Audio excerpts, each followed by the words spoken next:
नाज़नामी news में खबरों सिलसिलो जारी है। इन वक्त के मिठी में खबर ॾींदा सिविल अस्पताल मिठी में इंतज़ामी नााहली सब गुज़रल 2 ॾींहं खां मरीज़न ऐं वारसन के पीअण जो पानी न मिलण खिलाफ अस्पताल के मेन गेट आॾो ते मरीज़न के वारसन पारां एतिरे मुज़ाहिरो कयो वियो। इन हवाले से वधीक तफ़सील ॿुधाए रहिया मिठी में अवामी न्यूज़ रिपोर्टर सदाम बजीर पंहिंजी इन रिपोर्ट में।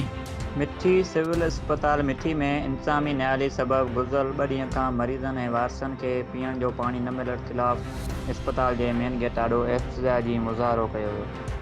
मरीज़न के वारसन चयो त असांखे अस्पताल में ॿियूं त सहूलियतूं परे जी ॻाल्हि आहे, पर पीअण जो पाणी बि नथो मिले। 2 ॾींहं खां असां ऐं मरीज़ तड़पनि पिया। अस्पताल इंतज़ामिया हिकु बि नथी ॿुधे। पुनू भील ऐं ॿियनि ॼाणींदे चयो त अस्पताल जी इंतज़ामिया लापरवाह आहे। इलाज बि नाले मात्र कयो वञे थो। पीअण जो पाणी न हुजण सबब सख़्तु परेशान थी विया आहियूं। इंतज़ामिया खे घुर्जे त जल्द नोटिस वठे पानी जो बंदोबस्त कयो वञे। मज़ीद खबरों और तफसीलात के लिए विजिट करें हमारी वेबसाइट www.awamiNewsHD.com।